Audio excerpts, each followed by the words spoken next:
বরিশালের বিভাগীয় সাংগঠনিক সম্পাদক। আজ যিনি প্রধান অতিথি আছেন তাকে আমি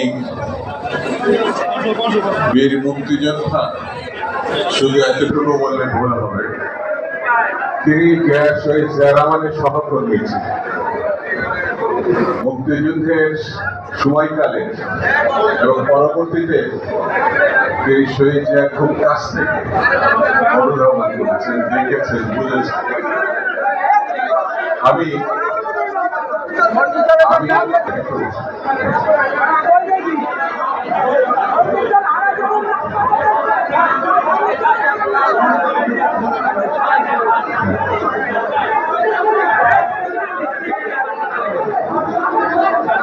আমাদের মজিবর ভাই এখানকার মেয়র ছিলেন, শহীদ ছিলেন, একসময় ছাত্র নেতা ছিলেন, শ্রমিক নেতা ছিলেন। আমি তাকে ধন্যবাদ জানাই। আর এখানে এতক্ষণ যারা বক্তৃতা করলেন এবং উপস্থিত হয়েছেন সবাইকে সাফল্যমণ্ডিত করার জন্য ভাই এবং বোনেরা, আজকে আমাদের প্রতিষ্ঠাতার স্মরণ সভা। আজকে যিনি বাংলাদেশের স্বাধীনতা ঘোষণা করেছেন, যিনি বাংলাদেশকে রক্ষা করেছেন, যারা বিকশিত করেছে তার স্মরণে আজকের এই সভা। এই সভায় একমাত্র বিশৃঙ্খলা করতে পারে শহীদ জিয়া রাজনীতির বিপক্ষে শক্তিরা। এই সভা বিঘ্নিত করতে পারে যারা, তারা বাংলাদেশের স্বাধীনতায় বিশ্বাস করে না, তারা বিএনপির রাজনীতি বিশ্বাস করে না। এই বিশৃঙ্খলা আওয়ামী লীগের হাতকে শক্তিশালী করে, তারা বেগম জিয়াকে। এত কি বুদ্ধি কমে গেল আমাদের মধ্যে? এত কি আমরা নিজের পায়ে কুড়াল মারার জন্য তৈরি হয়েছি? ভাই সভাটা শেষ করার পরে তো মারামারি করতে পারে। আমি নিজে দাঁড়িয়ে থাকবো, কার কত মারামারি করার শখ থাকছে, আমি নিজে দাঁড়িয়ে থাকবো। আমার বোন অসুস্থ, আমি তাড়াতাড়ি যেতে চাইছি। আমি এই এখানে আসতে চাই নাই। এখানে আসার পর শুনেছি সে হসপিটালে আমার থেকে বেশি তার শ্বশুর বয়স হার্ট অ্যাটাক করেছে, তারপরে এখানে আসছে। আমি ভেবেছিলাম ওখান থেকে চলে যাবো, মনে হয়েছে যে সরকার সভা যিনি বাংলাদেশের স্বাধীনতা ঘোষণা করেছে, যাকে তুচ্ছ তাচ্ছিল্য করে আওয়ামী লীগ, কত কথায় বিদ্ধ করে, তার সভা আমি নষ্ট করবো। আর আমি দেশপ্রেমিক, আমি বিএনপির কর্মী সমর্থক নেতা, লজ্জায় মাথা নত হয়ে যায়। কি হয়েছে? তারা 500 ব্যক্তির দেশের চর। এই দেশের যারা আমাদের স্বাধীনতার ঘোষক লওলাও সালাম, যেদিন এই ছবি তাকে উঠানো হয়েছে, আরেকজনের ছবি করাচি বিমানবন্দরে উঠানো হয়েছিল, তিনি মাইকের সামনে বসেছিলেন। আপনারা যে ছবি এখানে লাগিয়েছেন, আমি বরিশাল বিএনপির নেতা কর্মী, অঙ্গসংগঠনের নেতা কর্মীদেরকে সালাম জানাই। একটা ছবি দিয়ে আপনারা বাংলাদেশের রাজনীতি একেবারে পরিষ্কার করেছে। এই ছবি আমি অনেক জায়গায় গেছে, ইদানিং দেখি না, কিন্তু বরিশালের মানুষ, বরিশালের সংগঠন, বরিশালের নেতা কর্মীরা এটা আপনারা দিয়েছে। এই নেতা মাইকের সামনে বসেছিলেন, ওই রিভোল্ট বলার পর বলেছিলেন, আমি মেজর জিয়া বলছি, বাংলাদেশের স্বাধীনতা ঘোষণা করলাম। আরেক নেতা করাচি বিমানবন্দরে বসে পাইপ খাচ্ছিলেন। একই সময় এই কথাগুলো আমি বলতে চাইছিলাম। আজকে এখানে মজুর ভাই বক্তৃতা করলেন, আবুল সাহেব বক্তৃতা, অনেকে বক্তৃতা করলেন। আমার খুব ভালো লাগছিল এই কথাগুলো শুনে, তাদের বক্তৃতা সত্যি ভালো বক্তৃতা করেছেন। কিন্তু পরস্পরের যে কোনো কারণে হোক রাগারাগি হয়েছে, মন খারাপ হয়েছে, এই জন্য হয়তো আমরা বেশি উচ্চস্বরে কথা বলছি, কিন্তু বক্তৃতাগুলো খুব জরুরি ছিল। এই যে বারের সেক্রেটারি বক্তৃতা করলেন,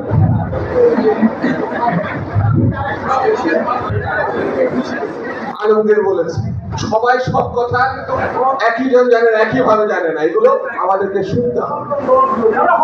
এটা আমি শুনেছিলাম ওই যে হাফিজ ভাই এক জায়গায় বললেন একটা মিটিং এ দেখাতে, অনেকে বলে বাকশালে নাকি চিঠি লিখেছিল, বাকশালে নাকি চিঠি জয়েন করার জন্য শহীদ জিয়া রহমান চিঠি লিখেছিল, সে তার যে জবাবটা হাফিজ ভাই দিয়েছিল আওয়ামী লীগের কাছে এই জবাবটা পৌঁছাই দিতে হবে।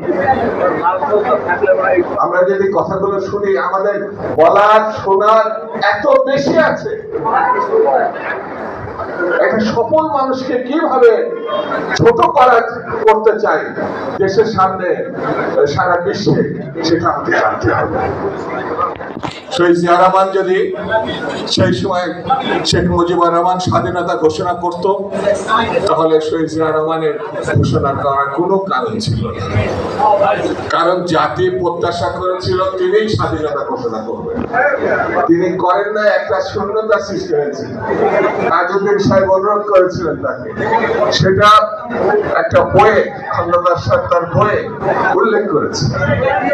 আমি কাউকে ছোট বড় করা না, একটা শূন্যস্থান সৃষ্টি হয়েছে। আমাকে ডাকা হয়েছে আমার বক্তৃতা করে, আমি নাই, তাহলে আরেকজন তো বক্তৃতা করবে।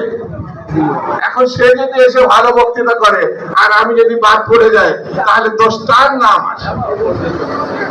সেই শূন্যতার কারণে সেদিন ৭১ সালে ২৬শে মার্চ, ২৫শে মার্চ, ২৭শে মার্চ শূন্যতার কারণে একজন নেতা উদ্ভব ঘটেছিল, তৈরি হয়েছিল, জন্ম হয়েছিল, তার নাম শহীদ জিয়া রহমান। তাকে বাদ দিয়ে ইতিহাস লেখা যাবে না বাংলাদেশে। এই যে সত্যটা যারা বুঝতে, যারা তার বিরুদ্ধে বলে, তারা কেউ মুক্তিযুদ্ধ একজনও মুক্তিযুদ্ধ না, কোন রণাঙ্গনে ছিল না। আপনি তাদের নাম খতিয়ান বের করবেন, দেখবেন তারা কেউ মুক্তিযোদ্ধা, কারো কারো প্রয়াসই হয়। তারা দাবি করে শহীদ জিয়া রহমান। এখানে আজকে বলে যায়, যেদিন বিএনপি যেদিন ক্ষমতায় আসবে, মুক্তিযোদ্ধা স্বাধীনতার ঘোষকের বিরুদ্ধে অপপ্রচারের কারণে তাদেরকে আসামির কাজ করে তার কারণে হবে। সে যত বড় নেতাই হোক না কেন, এর জন্য তাদেরকে তৈরি থাকতে হবে। কারণ যার বিরুদ্ধে বলা মানে স্বাধীনতার বিরুদ্ধে বলা, যার বিরুদ্ধে বলা মানে মুক্তিযুদ্ধের বিরুদ্ধে বলা, যার বিরুদ্ধে বলা মানে শহীদদের বিরুদ্ধে বলা, যার বিরুদ্ধে বলা মানে বাংলাদেশের বিরুদ্ধে বলা। এটা যদি আমরা ছেড়ে দিই, তাহলে মুক্তিযুদ্ধ এবং মুক্তিযোদ্ধাদেরকে ছোট করা, সেই জন্য ছাড়ার প্রশ্ন। যারা কমই খাওয়াইছে, মানে একে তোলাবিহীন ঝুড়ি বানাইছে দেশকে, দুর্নীতি শব্দের সঙ্গে বাঙালিরা পরিচিত ছিল না, তারা এই মজুমদারি চোরা কারবারি শব্দের সঙ্গে পরিচিত করাইছে। তারা অহংকারের বিষয়, আর এর থেকে যিনি জাতিকে বের করে এনেছে, সকল দল নিষিদ্ধ করেছে, ৪টা বাদে সকল পত্রিকা বন্ধ করেছে, এগুলো ইতিহাসে আছে। আর সকল দলকে আওয়ামী লীগ সহ একবার যদি বলবে না যে জিয়া রহমান হচ্ছে আওয়ামী লীগকে পূর্ণবার রাজনীতির সুযোগ দিয়েছে। এই যে জামাত ইসলামের, এটা আমাদের জানা ছিল, এর সাথে এই শেখ হাসিনার সময় সেটা আমরা লক্ষ্য করি। বেনজির আহমেদ প্রতিদিনে গোপালগঞ্জের প্রোডাক্ট, প্রতিদিনে যে জিনিসগুলো আমরা লক্ষ্য করছি, এটা ভয়াবহ একটা চিত্র, ভয়াবহ চিত্র। সেই জন্যে সময় খুব সন্নিহিত, যে কোনো সময় গণেশ উল্টে যেতে পারে, যে কোনো সময়। এই সময় বিবাদ করা যাবে না, বুকে বুকে কাঁধে কাঁধে মিলে এক জায়গায় হতে হবে। 15 বছর 17 বছর ধরে কষ্ট করছে, শেষ সময় যখন আমাদের সময়, সেই সময় আমি কেন সুযোগ দেব?